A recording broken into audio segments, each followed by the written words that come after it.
बिस्मिल्लाहिर्रहमानिर्रहीम, अस्सलाम वालेकुम। Welcome to my YouTube channel law students platform. आज हमारा टॉपिक है प्रेसिडेंट, जो कि सोर्स ऑफ लॉ है। Precedent is a Latin term consisted of two terms, pre plus cedent. Pre means before and cedent means decision. Decisions taken before or earlier decisions of court of law, यानी ऐसे decisions जो के शुरू में लिए गए थे। Precedents are the judgments of the court of law that are set an example for deciding future cases. Precedents यानी कि कोर्ट ऑफ लॉ के ऐसे जजमेंट्स हैं, ऐसे फैसले हैं जो कि आने वाले केसेस के लिए एक मिसाल हैं। प्रेसिडेंट को आप केस लॉज भी कह सकते हो। जैसे हम कोई केस लॉ पढ़ते हैं, यानी कि जैसे कि एक सिचुएशन थी और उस सिचुएशन में कोर्ट ने कैसा फैसला दिया, और मुस्तकबिल में अगर इस टाइप का कोई केस आता है तो कोर्ट उससे इंस्पायर होकर उस तरह का ही डिसीजन देती है। प्रेसिडेंट यानी केस लॉ, या फिर जो माजी में कोई ऐसी जजमेंट हो चुकी है और वो आने वाले केसेस के लिए एक मिसाल है, तो इसको प्रेसिडेंट कहा जाता है। Precedent means a behaviour previously adopted and it becomes an example और rule for the subsequent cases. Precedent यानी ऐसा बिहेवियर जो कि शुरू में अडॉप्ट किया गया और आने वाले केसेस के लिए वो एक रूल बन गया या एक मिसाल बन गया। Introduction of precedent. Origin of precedent can be traced out from judicial decisions of apex courts of a country.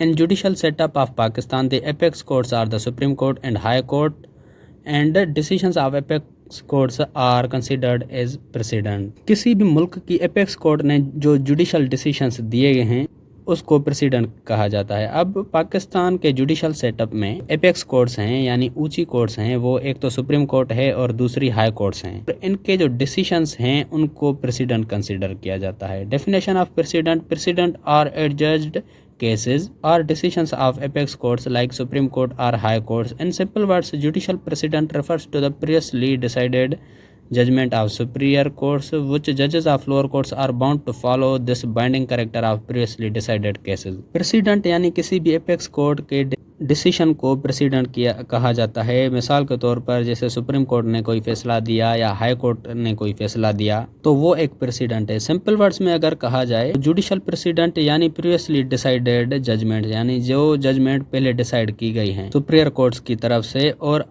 Lower courts के जजेस को वो जजमेंट्स फॉलो करनी है।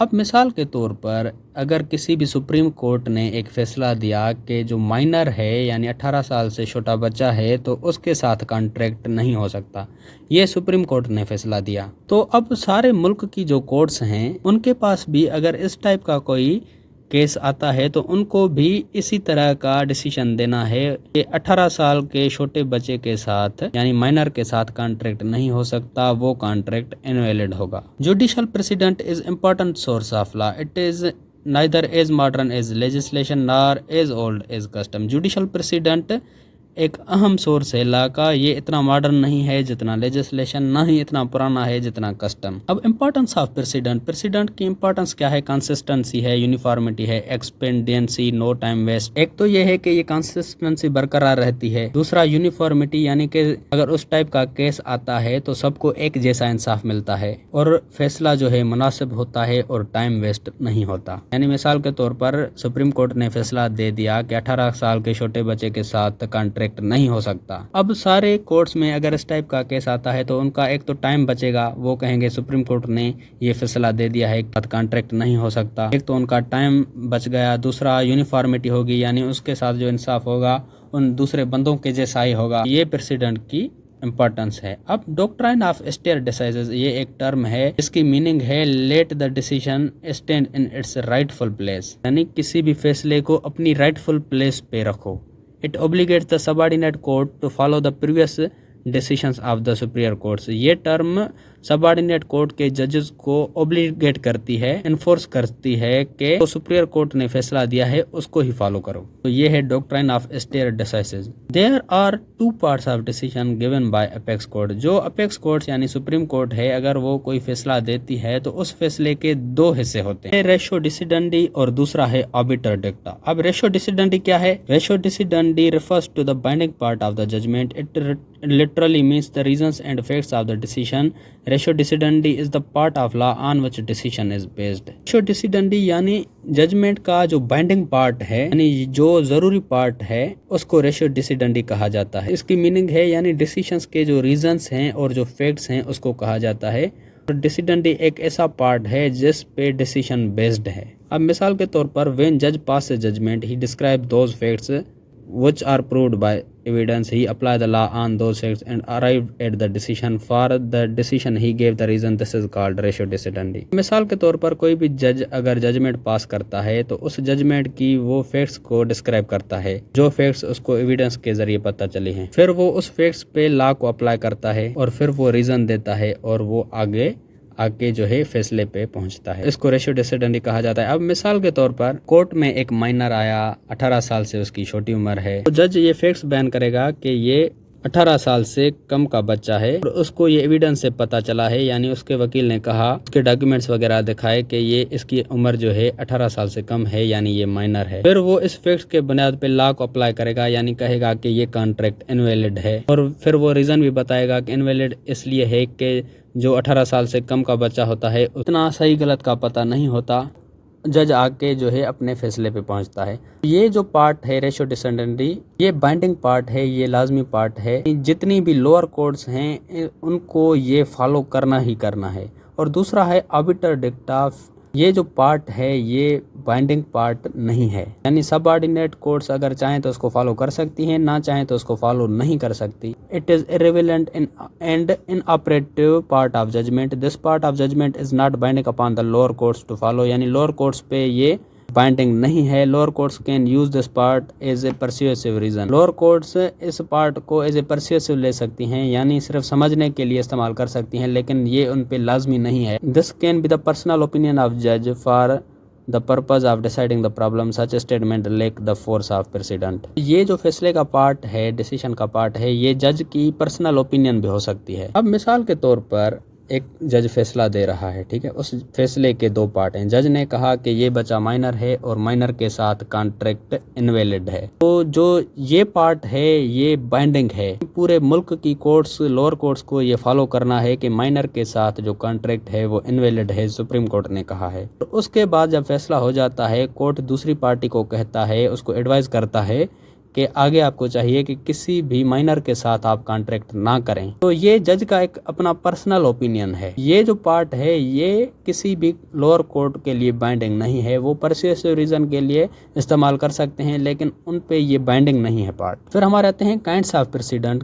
प्रेसिडेंट के 4 मेन काइंड्स हैं: अथॉरिटेटिव, परसुएसिव, ओरिजिनल, डिक्लेरेटरी। पहला है authoritative precedent. An authoritative precedent is one of which जजेस must follow, they approve it or not. It is binding on subordinate courts. Authoritative precedent यानी ऐसा president जो कि सारे lower courts के जजेस को फॉलो करना है, भले ही उसको वो अप्रूव करें या ना करें। ये एक बाइंडिंग है सबऑर्डिनेट कोर्ट्स पे। अब मिसाल के तौर पर अगर कोई भी सुप्रीम कोर्ट डिसीजन देती है तो वो binding on all the courts of Pakistan. अगर कोई भी डिसीजन सुप्रीम कोर्ट ने दिया है तो वो पाकिस्तान की सारी कोर्ट्स के लिए बाइंडिंग है, चाहे वो हायर कोर्ट हो, सिविल कोर्ट हो, सेशन कोर्ट हो, कोई भी कोर्ट हो, सारी कोर्ट्स पे वो बाइंडिंग है। जैसे आर्टिकल 189 भी कहता है कि decision of supreme court binding on other courts, यानी जो भी सुप्रीम कोर्ट का डिसीजन है वो सारी कोर्ट्स के लिए बाइंडिंग है। लेकिन अगर किसी भी प्रोविंस की हाई कोर्ट ने कोई डिसीजन दिया है तो वो all lower courts of province are bound to follow, यानी जैसे अगर कोई भी सिंध हाई कोर्ट ने कोई डिसीजन दिया है तो सिंध में जितनी भी लोअर कोर्ट्स हैं उनको ही ये फॉलो करना है, उनके लिए ही ये बाइंडिंग है। Article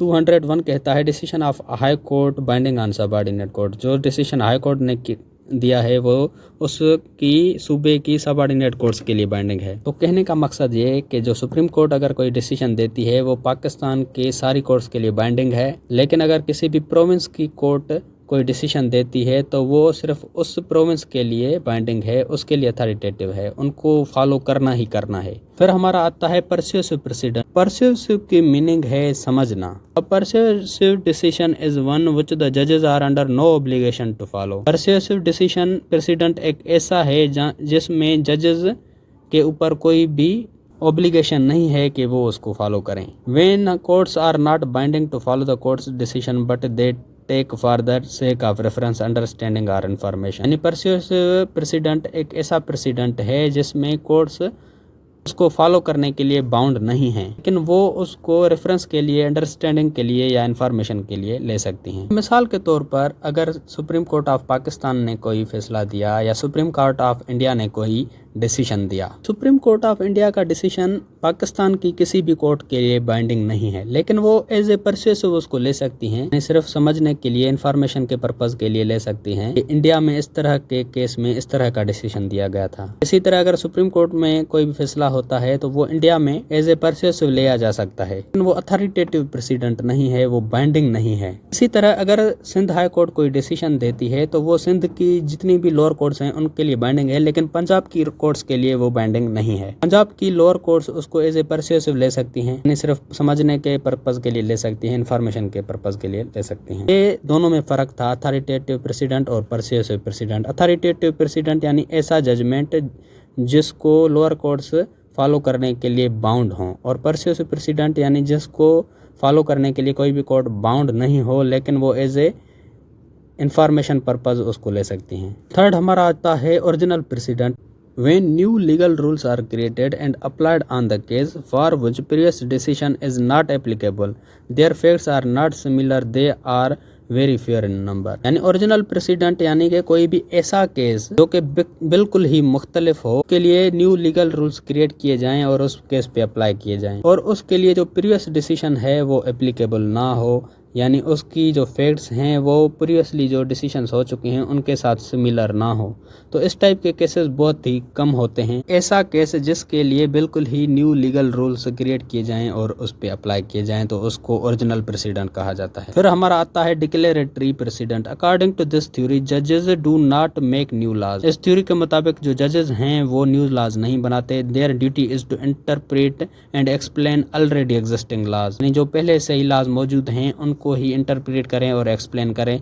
in fact this theory opens that जजेस possess no jurisdiction to make new laws but to give the decision according to pre-existing laws. They are numerous in number. जजेस के पास इतना पावर नहीं है। कोई भी ऐसा केस है जो कि माजी में हो चुका है लेकिन वो उस केस पे न्यू रूल्स अप्लाई कर रहे हैं, उनके पास ये पावर नहीं है। यानी अगर उनके पास कोई ऐसा केस आता है को उस पे वही लॉज अप्लाई करने होंगे जो कि पहले सुप्रीम कोर्ट ने या किसी हाई कोर्ट ने अप्लाई किए थे। इस टाइप के केसेस जो है न्यूमरस होते हैं, बहुत ज्यादा होते हैं। ओरिजिनल प्रेसिडेंट वाले जो केसेस होते हैं वो बहुत कम होते हैं और डिक्लेरेटरी प्रेसिडेंट बहुत ज्यादा आते हैं। मिसाल के तौर पर कोई भी केस था, नया था, ओरिजिनल था, सुप्रीम कोर्ट ने उस पे ओरिजिनल डिसीजन दे दिया। अब and if same type of case is in high court will declare the supreme court decision. उस टाइप का केस अगर हाई कोर्ट में आता है तो हाई कोर्ट सुप्रीम कोर्ट के डिसीजन को डिक्लेयर करेगी। हाई कोर्ट कहेगी कि सुप्रीम कोर्ट में इस टाइप का केस 1 साल पहले आया था और सुप्रीम कोर्ट ने